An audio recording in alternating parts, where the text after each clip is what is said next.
Welcome to Beardy, Bruce Lee Central. Hey everybody, it's Birdie here. What's going on, guys? Okay, so guys, I've never actually asked you guys to subscribe to the channel. So now for the first time in all of these years, I'm asking you guys to subscribe to the channel, turn on notifications and all of that good stuff. We're not far away from 500,000 subscribers, okay? That would be awesome. So thank you guys for subscribing. Okay, so Bob Wall and Bruce Lee were on the set of Enter the Dragon, and they were filming the scene where Bob Wall attacks Bruce Lee with the broken bottle. Okay, so during the filming of that scene, Bob Wall managed to hurt Bruce Lee. He managed to cut his hand, seriously cut his hand. Bruce Lee had to be rushed to the hospital. He had 11 stitches and he was out for 1 week. So they had to stop the production for 1 week. And after this, a rumor was started on the set that Bruce Lee was going to kill Bob Wall. Yes, that's right, guys. And Freddie Weintraub, the producer of the movie, actually heard the rumor and he went to Bob Wall and he told Bob Wall, "Bob, Bruce Lee is going to kill you when he comes back." And Bob Wall got really scared, like legitimately scared, okay? So he went over to Bruce Lee's house and he asked Bruce Lee, "Bruce, there's a rumor out there that you're going to hurt me or kill me." And Bruce Lee said, "That's nonsense. I'm not gonna kill you, relax." And that was that. So Bob Wall went back to the Enter the Dragon set, and they waited 1 week for Bruce Lee to come back. Now let's listen to Bob Wall and what he had to say. To shoot the scene, I'd have to break the real bottles, and Bruce instructed me to take the jagged edge of my right hand, which I had one in each hand, but lunge with the right hand at his right pec. And Bruce's words were, "Come at me as fast as you can." So on the 6th time that we shot it, Bruce had his right hand up and he'd started to spin, and as he spinned, he jammed his fist into the glass. And so Freddie Weintraub called me and said, there's a rumor that Bruce is going to kill you. And I went back after his hand was well, and we shot the rest of the scene where he sidekicks me. And he sidekicked me so hard, I mean, Bruce hit like a mule, that in one of the scenes when he hit me, I flew back, and one of the stuntmen behind me, his arms got broken from the impact. And so then I went straight to Bruce's house, and I said, I'm just hearing all this rumor, you're going to try to kill me and all that bullshit. He says, "That's not true at all." And I said, "Okay." So he was off for about 5 days, and we went back. Okay, so during the build-up to the scene where Bruce Lee kicks Bob Wall, Bruce Lee had planned his revenge on Bob Wall. Now, obviously, Bruce Lee wasn't going to kill Bob Wall, but he was going to show Bob Wall the full power of Jeet Kune Do, okay? So that was Bruce Lee's plan. So during rehearsal for this scene, Bruce Lee was just battering Bob Wall. Kicks, punches, everything. And Bob Wall just had to take it. And he ended up with a dislocated shoulder, a broken rib, and the stuntman behind Bob Wall ended up breaking his hand. So Bob Wall needed to take 2 days off the production to recoup, okay? He was that battered up. So that's how Bruce Lee got his revenge for being cut in the hand by Bob Wall. Now, Bob Wall admitted himself that he was not careful, he was unresponsible when he cut Bruce Lee's hand. So this was Bruce Lee's revenge. That was why Bruce Lee took revenge on Bob Wall, because he felt he was not responsible when using the broken bottle. Now, this was a real broken bottle. This was not a prop. So when you're using a real weapon like that, you have to be careful. And Bob Wall was not careful, and he was punished by Bruce. So yeah, there you go, guys. Bruce Lee got his revenge on Bob Wall. And the funniest thing about this is the rumor that was going around the set that Bruce Lee was going to kill Bob Wall. I can just imagine Bob Wall going around that whole week just waiting for Bruce Lee to come back, shaking in his pants, Way of the Dragon, actually, Chuck Norris and I were partners in a large chain of karate schools, and Bruce called Chuck. He loved Chuck Norris, and he wanted Chuck to be in his film, be the main bad guy. And so when he hung up, I said, "You're not going to Rome and Hong Kong without your partner." So I paid my way, flew over, got to Rome. Bruce says, "You're here. Okay, I'll put you in the movie." And so in Way of the Dragon, a.k.a. Return of the Dragon, was as Chuck Norris's student, which in real life I am. Chuck Norris is one of my instructors, my main instructor. And so I was the main bad guy until Chuck got there. And then Chuck was my senior. So I had to be subservient to Chuck and yet still do what I was required to do. And basically, it was the Guilo, or the foreign devil, the non-Chinese, against the good guy Chinese. So it was the bad Guilo, and so my character was that I was not a nice person, and that I was there to take advantage of the innocent, sweet Chinese. And so that's forms. Of course, Bruce wearing his Chinese uniform, and Chuck and I wearing our karate gis. And again, it was Bruce's intent, because he was great about emotional content, to illustrate the difference between Chinese and the Guilo, or the foreign devils, that we were portraying. And the uniforms were part of that, because clearly the Chinese wouldn't wear karate gis. And so it says, you know, anything but Chinese martial artists, whether Japanese, American, whatever, but it's a foreigner. And with the Chinese, they've been dominated by certain countries over the years. And of course, they're brilliant people, and very educated people, and very classy people. And so nobody likes to be overrun or taken advantage of. And since he put me in, you know, obviously he didn't have a lot of dialogue and so on and so forth. But being a martial artist, I had to reverse everything. Number one, when you fight, you don't let somebody know they hurt you. Well, now all of a sudden, somebody's not going to hurt me, but I have to convince you that they did. So it's a reverse. And so one day I wasn't in a scene, I was sitting there reading a book. And Bruce came up and he said, "Hey, what are you doing?" I said, "Reading a book." "Why are you reading a book?" I said, "I'm not in the scene." He said, "You should be behind the cameras. You should be watching." He said, "Do you know what the camera's seeing?" I said, "No, I didn't think I should go around the cameraman." "No, you should be behind the camera, and you should be seeing if it's a hit. This is a team effort, and you should be trying to help." I never sat down again. So what did I do to prepare for the role? I picked up boxes. I helped the cameraman. I did anything it took to help the movie be better. For example, Bruce wanted to shoot it in the Coliseum. Couldn't get in the Coliseum. My wife's Sicilian. I picked up the phone, called a few relatives, and all of a sudden a little bit of money changed hands, and we were able to get into the Coliseum, which had been closed for health reasons. People, they thought it was too dangerous. So it was the first film shot in there in years. And so I prepared for it by working my butt off and watching Bruce, and anything he said, I tried to get really good at it. As a specific example, he taught Chuck and I how to take a hit, and he used to break the string line. And so if the hit comes here and I go, "Here's the hit," and I go, "Well, it's too soon, too late." So you have to do it right at the string line, right? And your neck has to be relaxed, and your knees have to be relaxed. You have to sell it. And so we worked hours at doing that. So mostly it was taking my martial arts skill, understanding that Bruce was the expert, following his lead, and being on your toes 24 hours a day if that's what he had you shooting. My experience with my character and Bruce Lee, yes, when we came back from Rome, most of my fight scenes were shot on the Kowloon side. Some of Chuck Norris's, but virtually all of mine. And it was very difficult because obviously, again, we had to put in long days. We drove quite a ways from the hotel we stayed at to get out there because it was right on the border of Canton province. You could actually see Canton from where we shot it. So number one, Bruce Lee and I both wore contacts. Well, we're wearing tennis shoes and we're in dirt. So when we kicked, boom, you got dirt.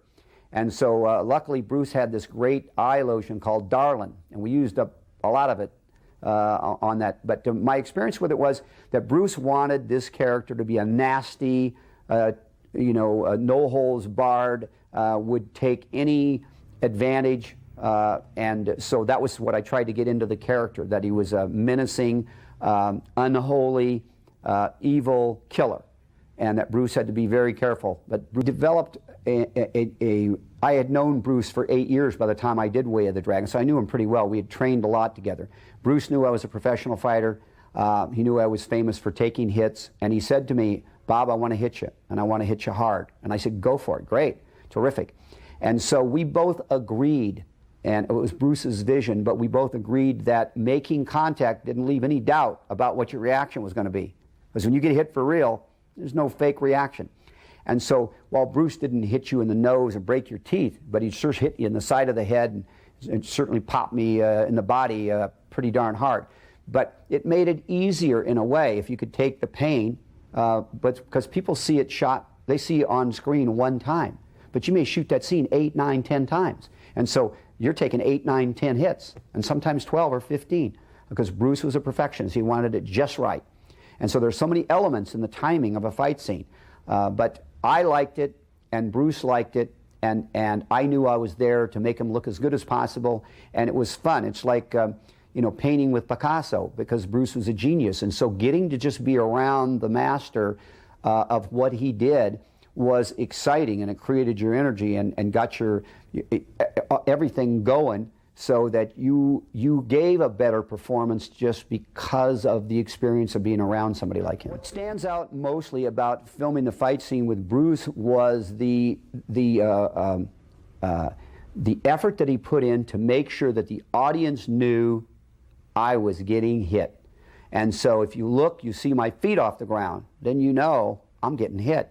And so the realism came through because it was real, because while it wasn't full contact, it was hard contact. And so people look at it and say, oh my gosh. So today you see all this wire stuff and you know it's fake. And so if you're into that fake stuff, which I'm not, I can't stand to watch these films with all the wires on it. I mean, to me, it's you have to really suspend reality, and if that's your trip, great. But Bruce's films have stood the test of time. Here we're nearing the 30th anniversary of his unfortunate death, and yet he's still the master. And also had his little booklet of stickmen, and he created his character, so he knew scene by scene what he wanted to shoot and how he wanted to shoot it. So he told me how he wanted the character to react. Then basically we'd walk through the techniques that he wanted to achieve, and then the techniques that he wanted me to do. And so I would say that we worked on that. My fight scenes took up a good 2 weeks.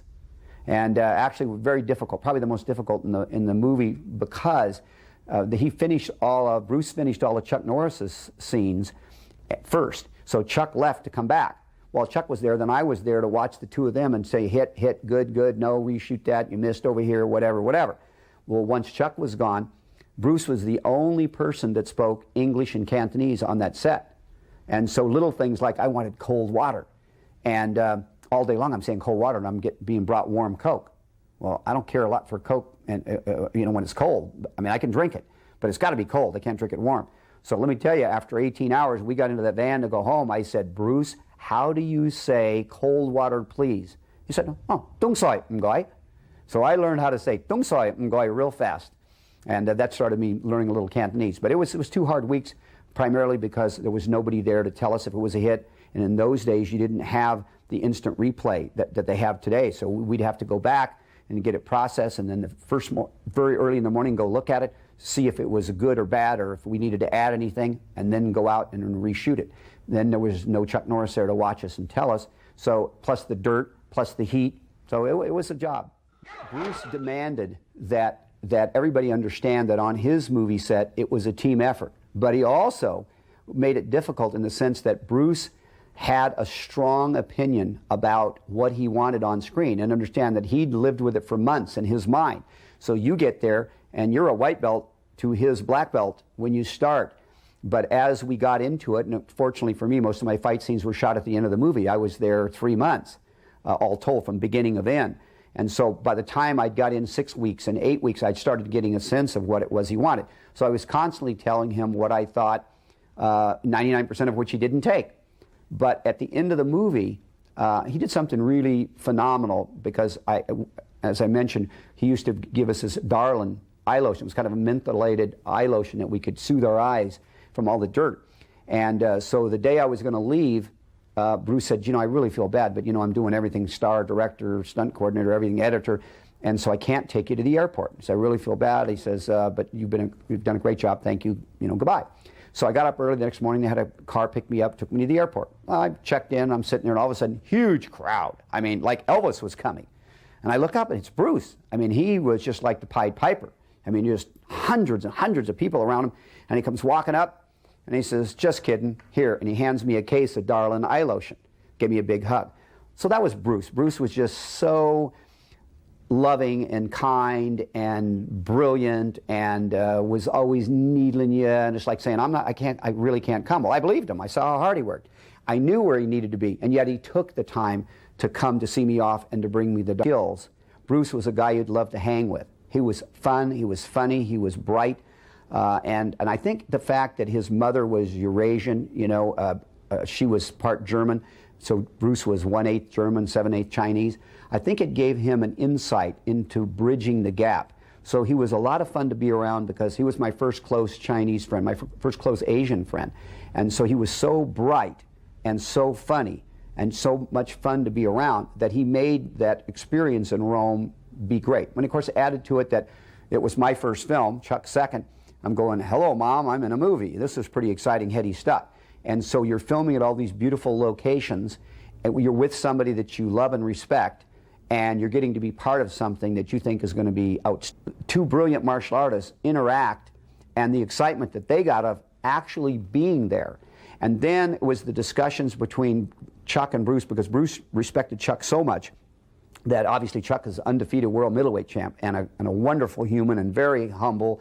And now he's got this energetic Bruce, and Bruce was anything but quiet. He was very, very just filled with energy. And Chuck is more of a low-key guy. But seeing how Bruce brought up Chuck's level of energy and excitement was exciting. And watching them talk about how the characters should be done. And Bruce was it was very important to him that he show on film the respect and love he felt for Chuck. And so even though he had to kill his character, he wanted to get that respect across. And I think that's one of the things people like about the fight scene. So it was discussing things like Chuck's very hairy. What do you think, Bruce says, about ripping your hair off? Well, and he actually ripped some hair off. So, you know, Chuck had to say, oh, well, it's not going to feel good, but okay if you think so. So I could talk about that question for hours. There was so many things, but let's try to capsule it for you. It was just the excitement of being next to and watching those two interact. I personally think it's one of the great fight scenes of all time, and for a lot of different reasons. I'm not for The Wire, and so I believe Chuck Norris and Bruce Lee's fight scene in Way of the Dragon was a classic for a variety of reasons. Number one, Bruce starts off losing, and he has to adjust to the apparently superior power of Chuck Norris, and he has to adjust his timing, and then shows the audience that by adjusting, that he could, even though he was a smaller opponent, beat a larger, stronger opponent by using angles and movement. Secondly, then, I think the way magnificently gorgeous city. So you've got just the location alone, and then put in that it's filmed in the Coliseum, which people had never seen. And this is the ultimate site for warriors. If you're a warrior, and these two were warriors, think about the drama. So it was dramatic in that its setting. Then you add two of the great martial artists of all time together, and the curiosity of how they would do this and who would win and so on and so forth. He did little stickmans and he walked everybody through it. And so yes, he wanted you to make your contribution, and yet 99% of what you said, he listened to it but didn't do it. But yet he wanted you always to be suggesting things to him. But Bruce has had his own way of wanting you to suggest things. For example, when we first left Rome and we got to Hong Kong, now all of a sudden we're on a set. And so the fight scene was Chuck Norris and Bruce. And in the beginning of the fight scene, Chuck is winning. And Bruce has got his hands down, just taking the hits, you know, and I go, right after the scene, I said, hey, Bruce, I said, you ought to put your hands up and block some of those, because even a beginner, slap him in the head, he's going to put his hand up after that, right? And he says, have you starred in films that have made millions of dollars? I go, who are you talking to? Because I'm his friend, right? He got up real close to me, and he, real quietly, he said, inscrutable Chinese must not be embarrassed in front of other inscrutable Chinese. And he said, so what he was really telling me was, if you got a suggestion or correction, tell me privately. Don't tell me in front of people. Well, years later, I realized that's absolutely correct. If my boss chews me out in front of a bunch of people, I'm embarrassed. And so he was the Bruce Lee guy, but a Bruce Lee film was a Bruce Lee film. When Chuck Norris and I arrived in Hong Kong, obviously we came with Bruce, and as soon as we hit there was all the local newspapers saying, you know, Wing Bang Lo, whatever his name was, challenges Chuck Norris to a fight and all this kind of stuff. And so we knew it was just locals trying to get some press. But Bruce said to Chuck and I, hey, just ignore it, because I beat 1 up and then there's 5, and I beat 5 up and there's 10, I beat 10 up and there's 20, so you just got to ignore him. And so he left. And so, but the press is still around, and Chuck was upset about it, somebody challenging him, and he's not accepting. But Bruce made him promise that he wouldn't accept any challenge. And so as soon as he left, I said, well, he didn't say anything about me. They didn't challenge me. So I went out to the press and I said, well, you know, I'm Mr. Norris's student, and so I'll accept all death matches. We're going to be on a show called Enjoy Yourself Tonight in a week, and I'll fight anybody to the death. Come on down. But I want to do it on TV. I want to do it on live TV, so there's no BS about I got 3 friends with pipes to beat you up. I'm going to kill you on live television. Come on down.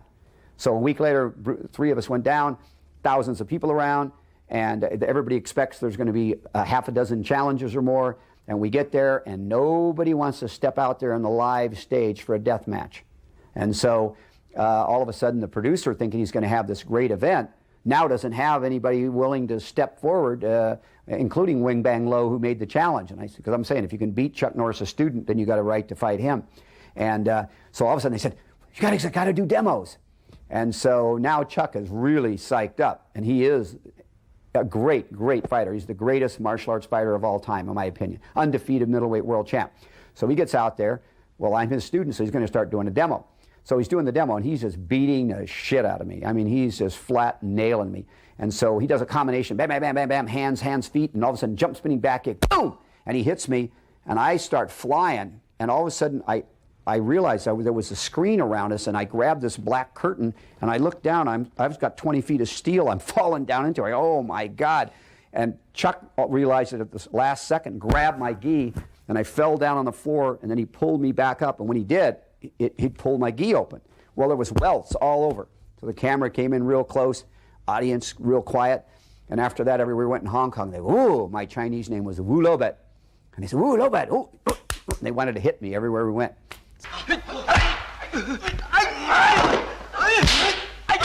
Were there any fight scenes or any other action scenes? Yes, that didn't hit the theaters. There's always things, because number one, you've got a time limit. So Bruce knew whatever his time limit of that film was, and so I am sure there was a lot of good stuff that didn't make it into the film.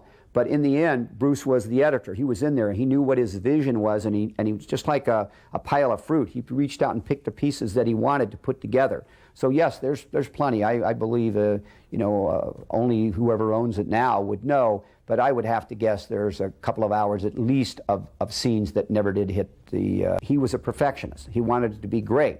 And so I think when we first got there, he was so happy to see us that got rid of some of the nerves. And then I think he was, once we were able to get him in the Coliseum, he was nervous until then, and then that released some of that. But Bruce was a genius at utilizing his nervous energy. And so I think he did put a lot of responsibility on himself, but he handled it very well. Bruce wrote, starred, directed. I mean, we used to kid him and say he was everything from the janitor, chief bottle washer, besides being director, producer, star, action coordinator. And I tell you, it was exhausting just watching him. Bruce was so dynamic, but he was so happy that he had finally been given this opportunity, that the stardom of his first 2 films, each of his films broke the previous box office record all time. And so he had the pressure on him of, A, this is his 3rd film, and he's got to break that box office record. And he also, his ego, he wanted it to be better than the last one. And so I think personally he took on too many jobs. That was just the load. But the budget was incredibly low. A lot of people don't know the budget was only $250,000 for Way of the Dragon. That's a very small budget. And you consider how much had to be spent just shooting in Rome. So he had to be efficient. And that meant he had to shoot long days. So we literally shot lots of 18-hour days because of that. So it was exciting, but when we'd go home and go to bed, Bruce would still be writing and preparing for the next day. And so you could see him wear down, although Bruce was virtually indefatigable. The reality is he really put a lot on him. So it was a mixture of admiration and a mixture of, you're nuts, guy, and which we told him a few times, but he said, no, I just got to make this great. So it was exciting. I guess if you kept saying one word that came around Bruce, it was exciting. It was always fun and it was always exciting, but it was tiring. I was very impressed with Bruce because first of all, Bruce was a genius, and he was a genius on a lot of levels. Mostly the world knows him as a martial arts genius. But he had 20 films he made from the time he was 5 until he was 18. So, and his father was a brilliant comedic actor. So he was around the business, still carry it off. And yet I thought, in a way, he was kind of dumb to take so much on himself. Turned out I was right, I was wrong, and he was right. Well, to all the fans that Bruce Lee has worldwide, and I think his fan base is probably bigger than it's ever been as younger generations begin discovering him, and obviously there's that emotional feeling that, gee, I wish I'd known him. I've had so many people say, oh, you're so lucky you got to know Bruce Lee, and they're right. So I would say that while we've lost Bruce Lee, and sadly his son Brandon as well, out there that love Bruce enough that they'll go to the expense and the trouble and the time to produce epics like this that give maybe a little more insight and eliminate a lot of the BS that was created by films like Dragon, which I personally don't think really did Bruce any justice. It wasn't accurate, but at least focus on the positive, the fact that we had him and that he did do what he did do. Way of the Dragon has been considered one of the most influential martial arts films of all time, and I believe the reason it stood the test of time, I mean, we could spend hours, but to capsulize it, A, Bruce Lee, B, Bruce Lee, C, Bruce Lee, and then, so he's magic in a bottle, so you're getting to view that magic in a bottle. Bruce was a martial arts genius. Bruce was a filmatic genius. He knew better than anybody, in my opinion, how to capture the best he had to offer on film. He was a master at capturing emotional content. He knew what would piss people off and what would make people cry and what make people laugh. And so it's not just a physical thing with him. So all of those things brought together. Bruce was, like I said, such a fun guy to hang with, that it also, because that, in my opinion, that film is what really made Bruce Lee an international star, and he was the first Asian man to become a leading man. Women looked at him and said, what a great-looking man. It didn't enter their mind that he was Chinese or Jewish. I forced myself into the first film, which fortunately then I guess I did a good enough job. I got 2 more after that.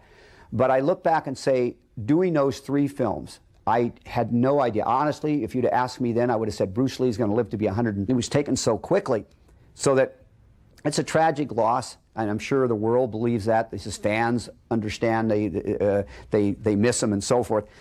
But as a friend, I miss him a lot. So when I look back, I say, thank God I did those 3 films, because now it's part of history, and it captured his magic. And so just to be part of Bruce Lee's magic is a very exciting thing.